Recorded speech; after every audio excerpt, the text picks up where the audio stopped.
Magazine pluriel. Étienne Nabédé.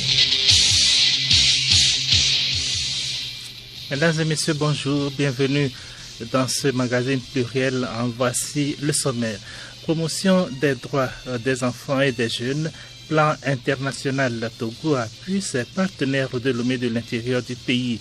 Une remise de matériel informatique a eu lieu hier à Lomé. Objectif, faciliter le travail et accroître le rendement. Des millions de filles excisées chaque année à travers le monde.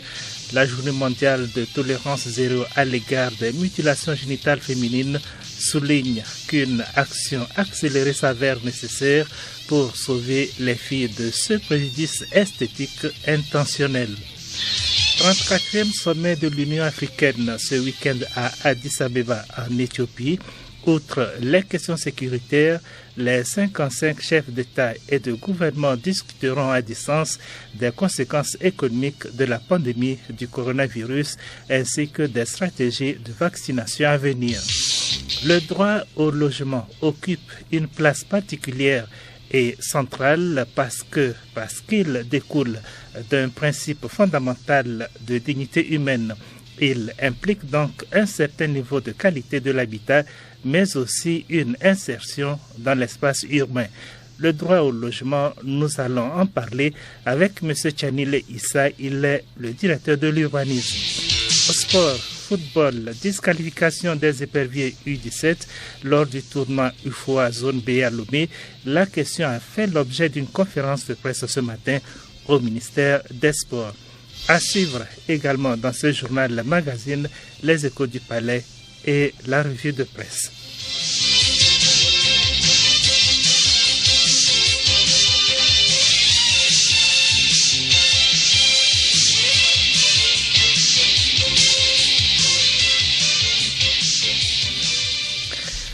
Mesdames et messieurs, à nouveau, bonjour. 16e anniversaire hier, 5 février, de la disparition du président Gnassingbé Eyadema.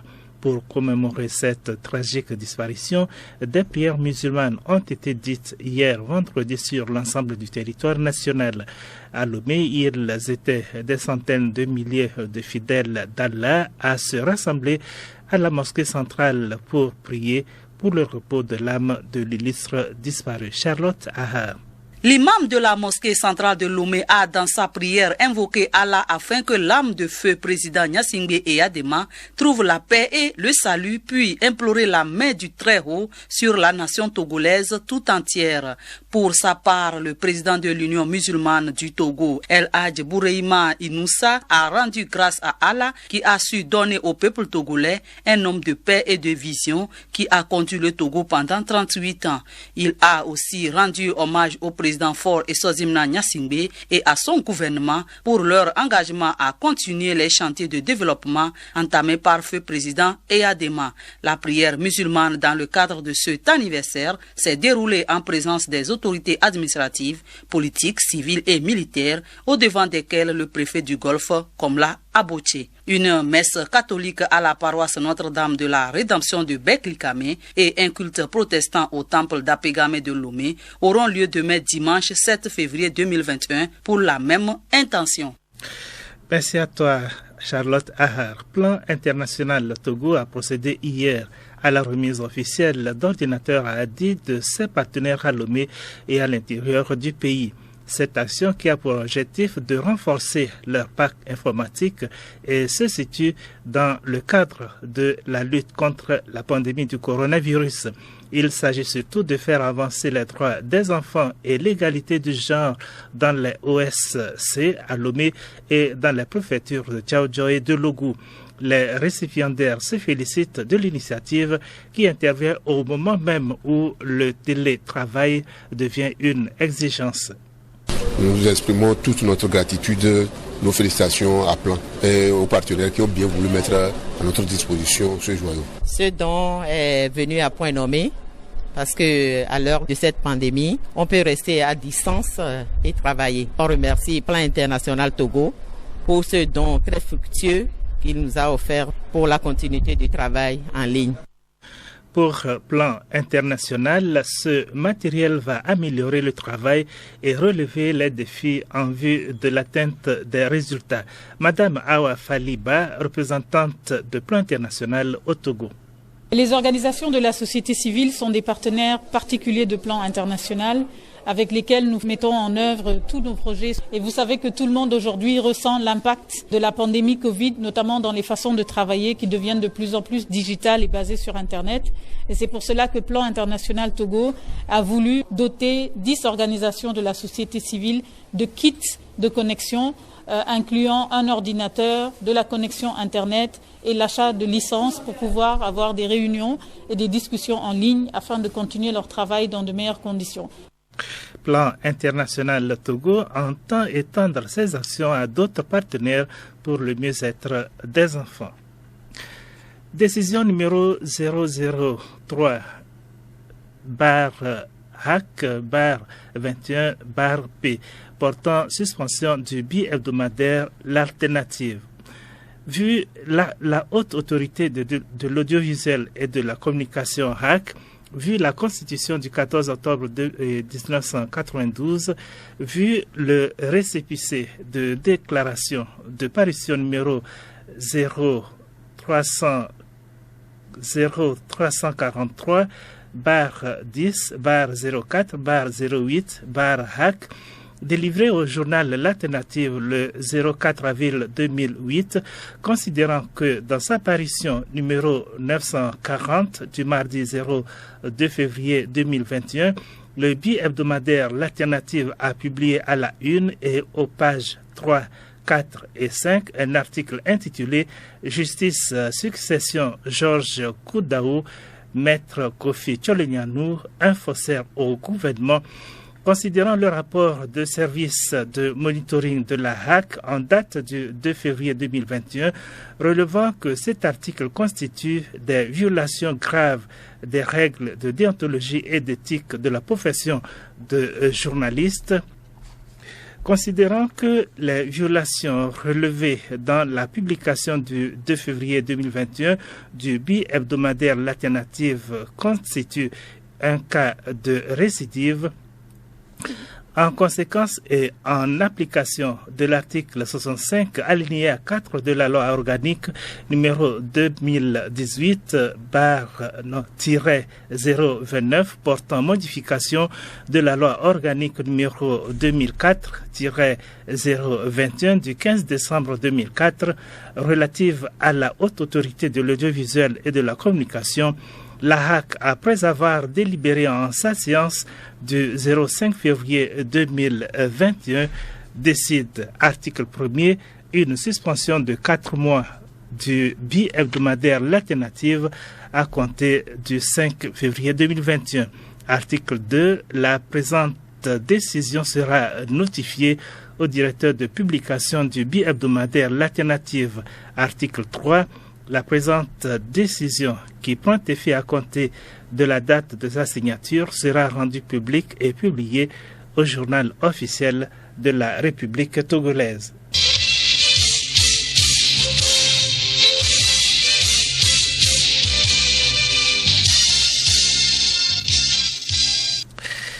Chaque année, ce sont des millions de filles qui sont excisées à travers le monde, en dépit des campagnes de sensibilisation, de la mobilisation d'associations sur le terrain et des lois qui l'interdisent. Cette pratique a encore de beaux jours devant elle.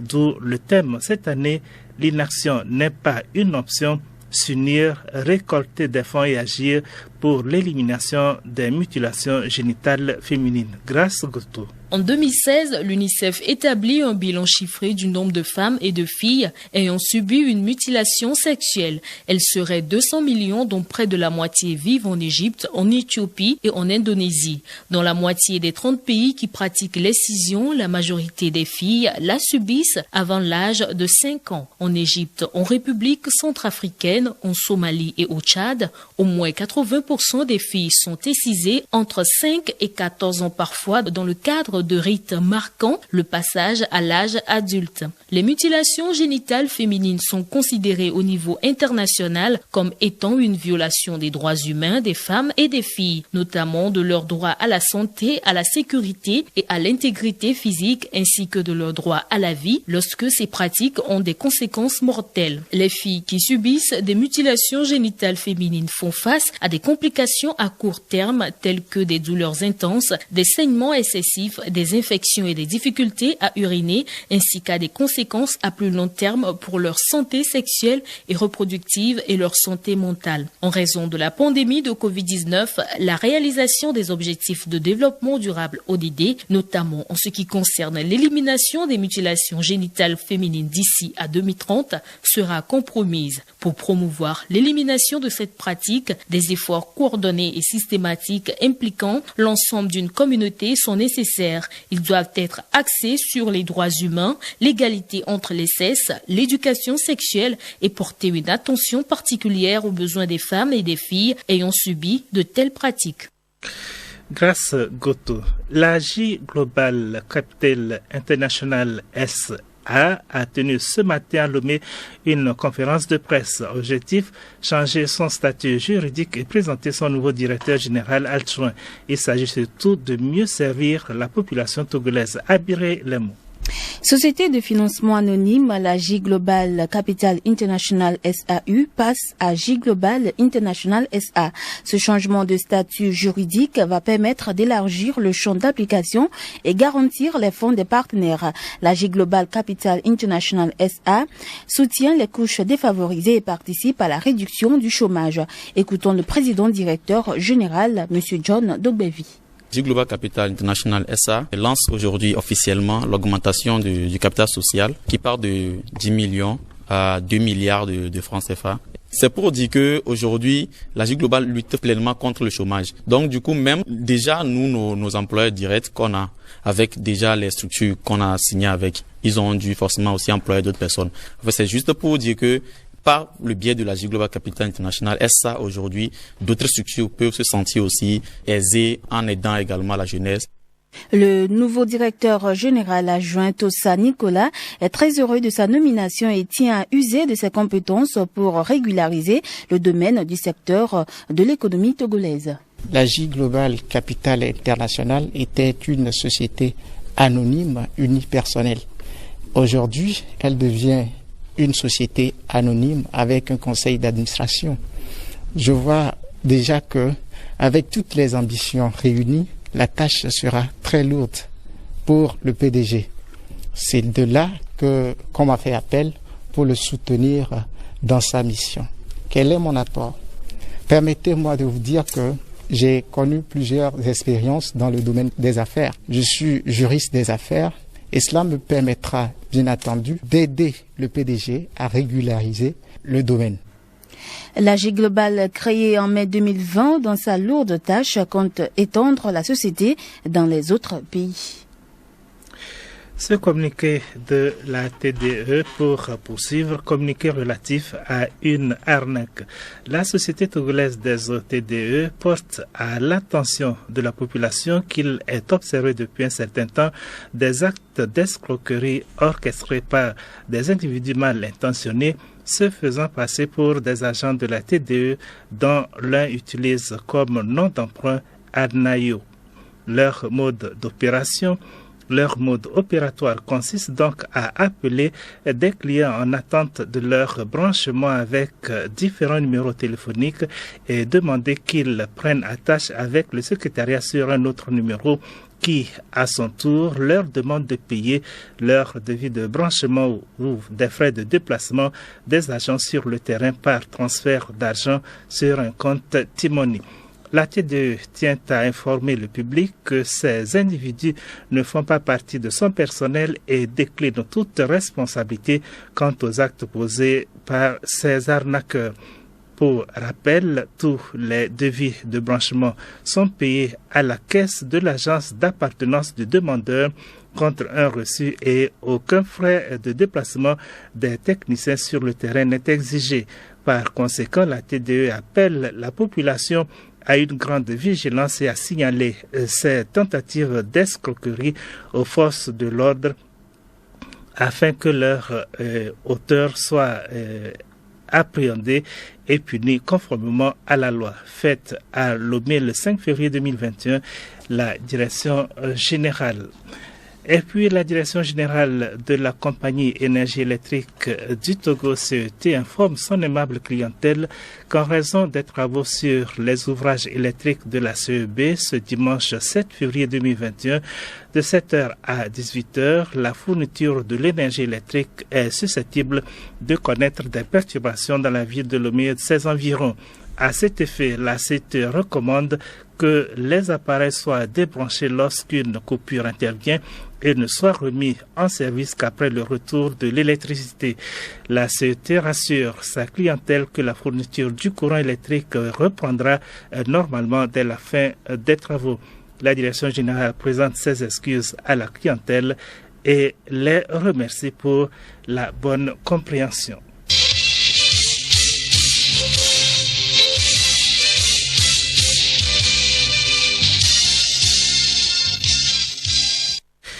La Suède a annoncé hier le début du déploiement de 150 soldats au Mali pour rejoindre la force européenne Takuba chargée d'accompagner l'armée malienne au combat. La Suède, qui n'est pas membre de l'OTAN, avait annoncé en mars 2020 son intention de participer à Takuba, répondant ainsi à l'appel de la France. Le Parlement suédois avait donné son feu vert en juin pour l'envoi de 150 hommes avec un renfort possible de 100. Le mandat s'achève au 31 décembre 2021. Toujours au Mali, les membres de la Commission électorale nationale indépendante CENI ont été remerciés. Première étape vers la création d'un organe unique ainsi que le souhait de la classe politique. Constituée de 15 membres, la Commission électorale nationale indépendante est par définition un organe provisoire dont la loi prévoit la disparition dans les 3 mois qui suivent la proclamation des résultats du scrutin qu'il était chargé d'organiser. Dans les faits, le mandat des membres de la CENI avait donc expiré en juillet 2020. Mais cette dissolution soudaine a soulevé une vague de critiques au sein des partis politiques et de la société civile. Le 34e sommet de l'Union africaine s'ouvre donc aujourd'hui virtuellement pour cause de la pandémie de Covid-19. La gestion de la crise sanitaire prendra toute la place lors de cette rencontre. Les 55 chefs d'État discuteront des conséquences économiques de la pandémie ainsi que des stratégies de vaccination à venir. C'est le président sud-africain Cyril Ramaphosa qui va donc inaugurer ce sommet en tant que président en exercice de l'Union africaine. Un symbole car l'Afrique du Sud est le pays le plus touché du continent par le coronavirus. Odette Pira. Les vaccins, il en sera question tout au long du week-end. La majorité des États membres attendent encore la livraison des premières doses qui seront accessibles grâce au COVAX, le mécanisme onusien permettant une plus juste répartition des vaccins.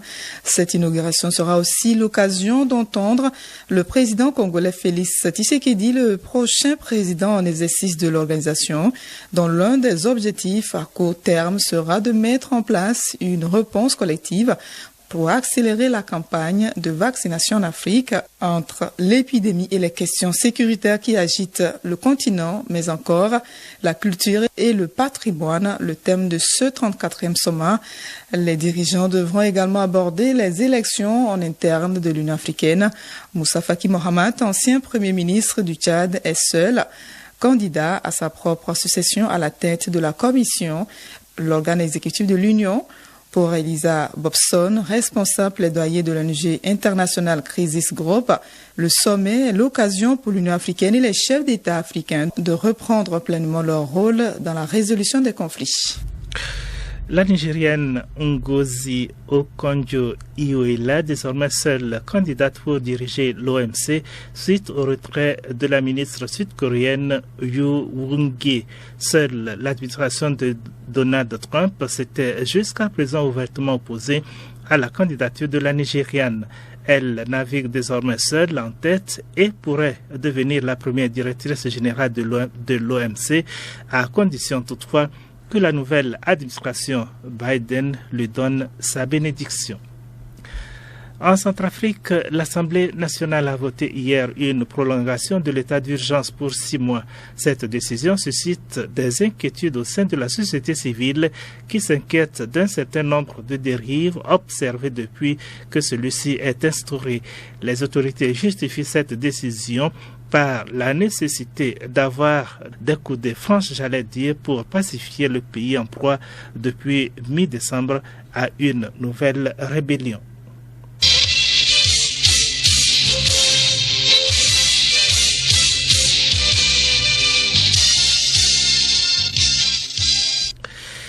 Deuxième partie de ce journal magazine invité.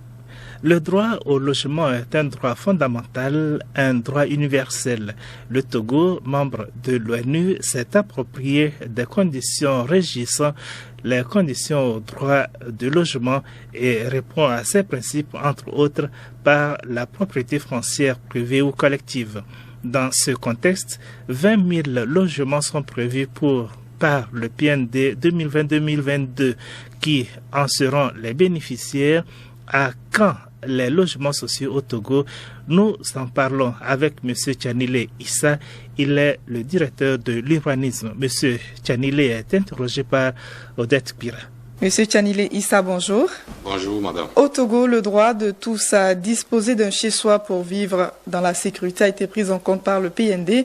Comment expliquez-vous cet état des choses? Merci, madame. Merci pour l'opportunité que vous nous donnez de pouvoir nous exprimer sur Radio Lomé. La question du droit au logement est une question reconnue comme un droit fondamental au niveau des Nations Unies. Et dans notre pays, cela se traduit très tôt dans la Constitution, dans le fait de reconnaître le droit au logement par la propriété foncière d'abord, que ce soit la propriété foncière privée ou bien une propriété foncière collective, à la suite de laquelle, au fil du temps, l'on va construire et disposer d'un chez-soi. Ou alors, si on est dans le cas de logement collectif ou locatif, le promoteur ou bien le constructeur met le logement pour les personnes qui ont besoin de s'abriter et donc de louer des appartements ou des chambres pour vivre là-dedans. Donc c'est un droit universel reconnu par les Nations Unies et notre pays également en a fait le sien également. Et comme vous l'avez si bien dit, cela a été traduit dans le PND qui est un cadre fédérateur sur le plan du développement du pays. Le gouvernement envisage construire 20 000 logements d'ici 2022. De quel type de logement s'agit-il? Oui, il s'agit de logements de tout type, si je peux m'exprimer ainsi. Ça pourra être à la portée des personnes à revenus faibles et intermédiaires, c'est-à-dire à revenus médians, et également à la portée des personnes à haut revenu. Donc selon les revenus de chacun, je pense que il y aura un type de logement adapté selon sa poche pour pouvoir accéder au logement. Donc tous les types de logements du haut standing jusqu'au moyen sont concernés par les 20 000 logements. Dites-nous, à quand les logements sociaux au Togo? Les logements sociaux, c'est vrai, quand on parle de social, il s'agit d'un logement dans lequel l'État a mis une part ou bien une contribution permettant à la population ou au plus grand nombre de pouvoir disposer de logements décents. Mais quand on parle de logement social au Togo, c'est vrai, les gens disent très tôt que les logements qui ont été jusque-là construits ne sont pas du social, parce que au fil du temps, on a remarqué que les logements qui sont construits reviennent un peu plus ou moins à ceux qui ont les moyens. Mais quand on parle du social, comme je le disais, c'est parce que effectivement l'État contribue, et quand l'État contribue et veut rendre le logement accessible à tout le monde, l'État est obligé de mettre les moyens, ou bien il met à disposition la terre à des promoteurs pour qu'ils puissent construire et que le coût de revient de l'accès à ces logements ne soit pas trop élevé. Donc on a assisté dans le temps à des logements à des cités réalisés par des promoteurs comme la Caisse nationale de sécurité sociale ou par des privés, et actuellement on construit également des logements à Didogomé, notamment dans la cité Mokoko, où le terrain a été mis à disposition du promoteur également pour la construction des logements qui sont en train d'être finalisés. Donc les logements, ça a commencé il y a longtemps au Togo et ça se poursuit. La journée mondiale de l'habitat est placée cette année sur le thème « Un logement pour tous, amélioration de l'environnement urbain ». Un logement pour tous, une vision de l'ONU cette année, est-ce possible? Oui, cela est possible. Quand on aspire à un développement, il faut avoir une vision. Et ça, c'est la vision énoncée par les Nations Unies et vers laquelle tous les États qui sont membres de l'Organisation des Nations Unies aspirent. Donc il faut avoir une vision et à partir de la vision, décliner la vision en axes, décliner les axes en des programmes en projets et progressivement aller vers l'objectif consistant à doter la population de logements décents et aussi à coût abordable. Donc certes c'est une vision, mais quand on s'y met et on travaille, on arrive au résultat et c'est possible. C'est possible d'arriver à un logement pour tout le monde. Là, il y a des pays dans lesquels cela est déjà possible. Donc le Togo aussi peut arriver à cet objectif. Alors dites-nous pourquoi ces cités de luxe alors que beaucoup sont encore dans la rue sans toit? Bon, vous qualifiez peut-être ces logements de logements luxueux, mais ce n'est pas aussi luxueux que ça parce que selon les critères définis par les Nations Unies, pour qu'un logement réponde à des normes minimales, il faudrait que ce logement réponde à un certain nombre de critères, dont les critères de durabilité, par exemple, les critères d'assainissement du milieu, donc disposer des toilettes dans le logement, évacuer, arriver à avoir un service qui évacue les ordures ménagères et dans une chambre à coucher, ne pas dépasser 3 personnes. Quand dans un logement donné, les pièces ou bien les chambres, il y a plus de 3 personnes qui se partagent la même pièce, on ne parle plus d'un logement décent. Donc il y a plusieurs critères, dont 5 fondamentaux, que les Nations Unies ont choisi pour que le logement puisse être qualifié d'un logement décent. Et on est obligé d'avoir la décence dans un logement pour être en bonne santé et pour pouvoir être productif. Donc les logements qui sont construits, que nous avons l'impression d'être des logements luxueux, ne sont pas des logements luxueux, mais c'est des logements qui répondent à un certain nombre de critères, dont les critères dont je viens de citer quelques-uns. Et le reste des critères, je pense, les questions de l'électricité, l'eau, les services rendus dans le milieu. Il y a la situation même du logement.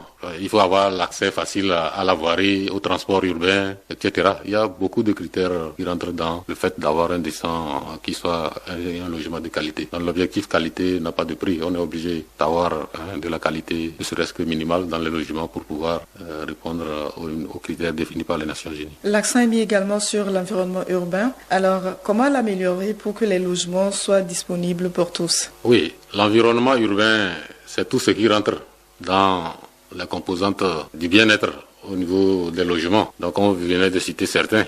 Donc quand on parle de qualité de vie en ville, on peut faire appel à des équipements qui existent dans la ville, notamment les services rendus à la population, les équipements collectifs, les écoles, les centres de santé, les marchés, la voirie, donc les différentes sortes de rues, il faut qu'elles soient aménagées et propres. L'air que nous respirons, il faut qu'il soit de qualité, il ne faut pas que l'air soit saturé ou alors pollué. Les nuisances sonores, tout ça là, ça fait partie de la qualité de vie. Donc, quand on met l'accent sur tous ces aspects, on accorde une importance à tous ces aspects pour que cela réponde favorablement aux aspects d'un logement digne de ce nom. On parle d'un logement d'une certaine qualité et en veillant à tous ces aspects, nous allons vers des logements décents. Vous-même, vous savez qu'il y a plusieurs ministères qui ont été institués par l'État, notamment le ministère de la Ville, le ministère de l'Urbanisme, de l'Habitat et de la Réforme foncière qui s'occupe d'un certain nombre de questions dans le logement. Et à ses côtés, d'autres ministères qui fournissent les services, l'électricité, l'eau, les transports, etc. Toutes les actions du gouvernement militent vers le développement ou bien l'amélioration de l'environnement urbain. Donc c'est de cette façon que l'État compte améliorer l'environnement urbain dans lequel nous vivons dans les villes. Que fait-on concrètement au Togo dans ce domaine? Au Togo, il y a plusieurs actions qui ont commencé depuis longtemps en matière d'amélioration de l'environnement urbain. Je venais de citer quelques-uns, notamment la création des ministères. Et quand on prend le ministère de l'urbanisme, de l'habitat et de la réforme foncière, par exemple, il y a un certain nombre de directions au sein de ce ministère qui s'occupent de plusieurs aspects qui contribuent à l'amélioration de l'environnement urbain. Notamment la direction générale de l'urbanisme et de l'habitat, qui a été créée depuis 1977 et qui a pour objectif de planifier l'occupation urbaine et réglementer la construction. Le centre de la construction du logement de Kakaveli, que vous connaissez, qui promeut la construction de logements à base de matériaux locaux. La direction générale des infrastructures et équipements urbains, donc c'est l'aménagement des rues. Il y a Sitafrique, il y a la NASAP, dont tous ces services-là concourent au bien-être des populations en ville. Et nous ne cesserons de le citer. Actuellement, le PND, c'est un ensemble de projets dont le gouvernement a pris soin de se doter en vue de l'amélioration des conditions de vie des populations. Dans ce PND, à l'axe 3, on prévoit la consolidation du développement social et de renforcer les mécanismes d'inclusion. Et le fait 10 stipule que les populations doivent avoir accès à un meilleur cadre de vie et des logements décents. Donc, il y a un certain nombre d'acquis déjà dans le domaine, les schémas directeurs d'aménagement et d'urbanisme qui ont été réalisés par le ministère. Une stratégie nationale du logement existe et assortie d'un programme de logement et un ensemble de projets pour améliorer les conditions de vie des populations.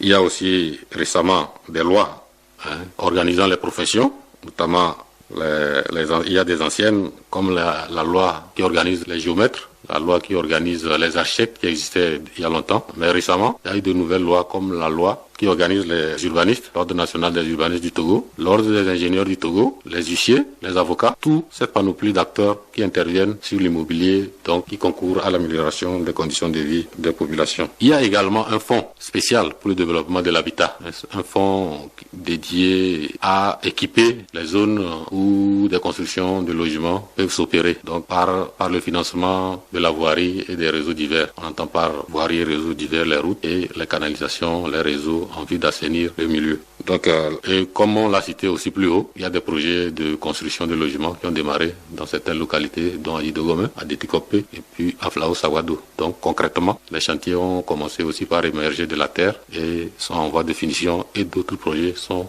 programmés pour le futur. Voilà ce que l'État fait concrètement dans le cadre du bien-être et des logements pour la population. Pour terminer, dites-nous, qu'est-ce que vous recommandez aux populations pour vous accompagner dans l'amélioration de cet environnement urbain? La recommandation forte que nous aimerions faire à l'endroit des populations, c'est d'entretenir les logements. Parce qu'un équipement, quand ça se réalise, il faut de l'entretien. Sinon, au fil du temps, ça se dégrade et ça ne sera plus utile. Donc l'entretien des logements, de l'environnement urbain lui-même. Donc dans la nature, les différents équipements mis à disposition de la population, notamment les écoles, les centres de santé, les espaces verts, les rues, les caniveaux doivent être maintenus dans un état propre, ce qui contribuera au bien-être de la population et ce qui permettra à la population également d'être beaucoup plus productive. Donc voilà les recommandations fortes que nous pouvons faire à l'endroit de la population en ce qui concerne l'amélioration ou bien le bien-être dans l'espace urbain ou le milieu où ils vivent. Monsieur Tchanile Issa, merci. Merci madame.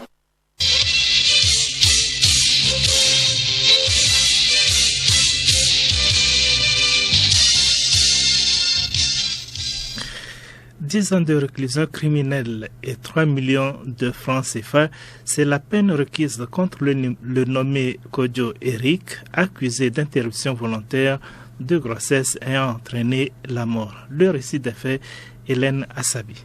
Les faits remontent au 2 mai 2012.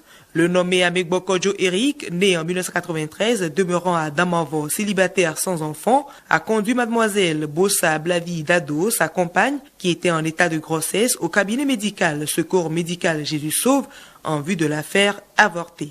Malheureusement, l'opération a mal tourné et a entraîné la mort de celle-ci. Suite à ce drame, Amegbo Kodjo Eric, ensemble avec le nommé Ametoko Kossi Maouli, transportèrent le corps de la victime pour l'inhumer clandestinement à Mayakopé dans la nuit du 4 mai 2012 aux environs de 1h du matin. Les nommés Ruben et Semanou Maouto ont pour ce faire apporté leur concours à leur ami Amegbo Kodjo Eric lors de cet enterrement. La maman de la victime, la nommée Adjete Missiafan, étant restée sans nouvelles de sa fille, Bossa Blavidado, a saisi à cet effet l'unité de gendarmerie de la brigade de Baguida à Lomé. Les recherches menées ont abouti à l'interpellation le 24 mai 2012 du nommé Amegbo Kodjo Eric, qui a été déféré et inculpé d'interruption volontaire de grossesse ayant entraîné la mort et complicité, les autres ayant pris la fuite. En enquête préliminaire comme à l'instruction, le nommé Amegbo Kodjo Eric a reconnu les faits qui lui sont reprochés. Même si le parquet avait requis 6 ans de condamnation, il a été condamné à 10 ans de réclusion criminelle plus une amende de 3 millions de francs CFA. L'accusé étant très jeune au moment des faits, l'avocat, Maître Amenyenou Teko, pense que la Cour devait en tenir compte. Le parquet maintient qu'il avait 18 ans. Nous disons qu'il avait 17 ans. Cette différence d'un an-là, en tout cas, ce que cela ne remet pas en cause, c'est qu'il était très jeune au moment des faits. Donc ce sont des circonstances dont nous avons voulu que la Cour tienne compte au moment de sa décision, mais malheureusement, elle n'en a pas tenu compte. Le parquet général l'a bien remarqué et avait requis une peine de 6 ans. C'est vrai que la Cour n'est pas liée par les réquisitions du parquet, mais le parquet qui a pris la peine de fouiller le dossier, même si nous ne nous sommes pas entendus sur l'âge de l'accusé, a quand même tenu compte de l'ensemble de ces circonstances atténuantes pour requérir 6 ans. Donc que la Cour dise non à l'unanimité, qu'il n'y a pas de circonstances atténuantes, j'avoue que je tombe des nues. Il faut noter que les 3 autres accusés, toujours recherchés suivant un mandat d'arrêt, sont aussi condamnés à 10 ans de réclusion criminelle.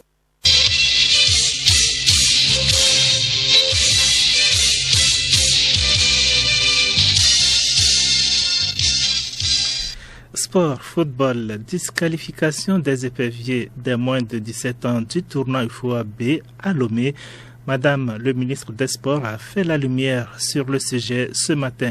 C'était au cours d'une conférence de presse à Lomé. Kilim Poyode. Dans son introduction, le ministre en charge des Sports, Madame Lydie Bessi-Kama, a relevé que la disqualification des éperviers U17 du Togo a surpris tous les acteurs du football togolais, les journalistes et tout le public sportif. Elle revient sur les observations de la commission ad hoc. Il ressort globalement des investigations effectuées que la ligne de défense des responsables de la Fédération togolaise de football, plus précisément du comité exécutif des médecins et juristes, repose entre autres moyens sur les manquements et les retards dans les réactions de la Confédération africaine de football et de l'UFOA B suite à leurs sollicitations et requêtes introduites. Ceci dit, si des réserves et reproches ont été formulés par les responsables de la FTF relativement à l'attitude du comité d'organisation du tournoi et de la CAF, il n'en demeure pas moins que certains manquements sont imputables à la FTF ou sont partagés avec la CAF. Les manquements au plan technique et organisationnel de la Fédération togolaise de football ont été soulignés. Ministre Lydie Bessi-Kama. Le mode de sélection des joueurs U17 nous est apparu aléatoire, pour ne pas dire risqué.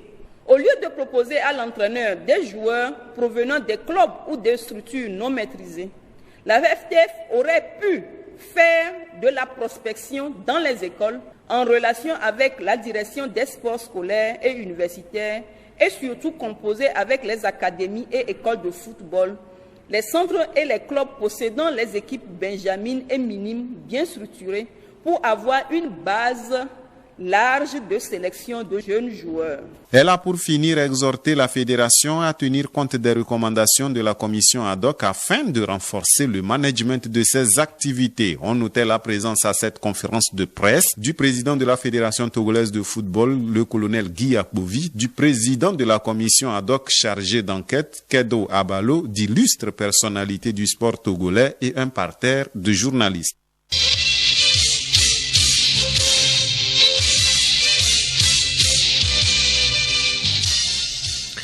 Revue de presse pour refermer ce journal magazine. Face à la recrudescence des cas de contamination au Covid-19, les parutions de la semaine ont particulièrement mis l'accent sur la sensibilisation au respect des mesures barrières. La revue de presse de ce samedi est axée essentiellement sur cette pandémie. Léontine Atogima. Le Togo, parmi les meilleurs dans la gestion de la pandémie, remarque tant nouveau. L'éveil de la nation renchérit avec plus de précision. Le Togo, champion en Afrique de l'Ouest, est deuxième à l'échelle africaine. Ce classement provient d'un rapport de l'AWI Institute. De ce rapport, il ressort que le Togo est classé premier pays en Afrique de l'Ouest, deuxième en Afrique et 15e sur le plan mondial sur les 98 pays cibles, ajoute Ouara les vainqueurs. Cette performance, le Togo peut l'attribuer à la réactivité et l'implication des autorités dès la détection du premier cas et aux nombreuses mesures remises en place depuis lors, souligne le libéral. Si cette performance isse le Togo, elle exige aussi de mieux faire, trouve chronique de la semaine. L'hebdomadaire se réfère au relâchement du respect des mesures préventives constatées ces derniers temps. Selon l'apparition, si les autorités avaient été plus rigoureuses sur le respect des gestes barrières, comme aux premières heures de la pandémie, la performance qui serait réalisée dépasserait de loin celle qui vient de valoir à notre pays la deuxième place sur le plan africain. Le gouvernement, conscient de la situation, ne cesse de multiplier des actions afin d'amener les populations à une prise de conscience. Ainsi, une nouvelle force est mise sur pied en remplacement de la FOSAP, le GMS anti-Covid-19, révèle Togo Réveil. Corps habillés et civils désormais ensemble pour assurer la relève de la FOSAP, rajoute le changement. Le groupe mixte de surveillance anti-Covid-19 veillera à la sensibilisation des populations sur le respect des mesures préventives. Le gouvernement est également à pied d'œuvre pour l'obtention des vaccins anti-Covid. Initiative COVAX, la part du Togo dans l'accès aux vaccins est désormais connue, titre Togo Matin. Le messager abonde dans le même sens, l'État va commander 40% du vaccin en plus de 20% du COVAX. 60% de vaccins sont donc envisagés. Il n'y a vraiment pas de raison que les gens aient peur du vaccin, rassure professeur Iou Wateba dans les colonnes de l'hebdomadaire Voilà les vainqueurs.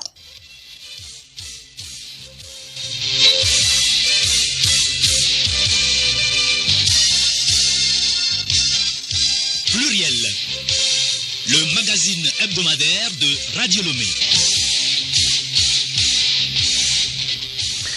Mesdames et messieurs, c'est donc fini pour Magazine Pluriel de ce samedi.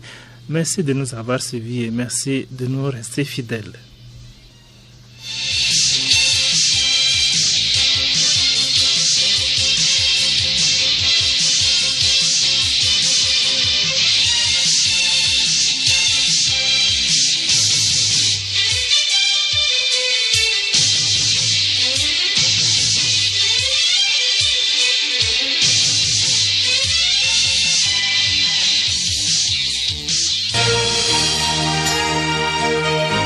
Radio Lomé, boîte postale 434, email radiolomé@radiolomé.tg. radiolomé.tg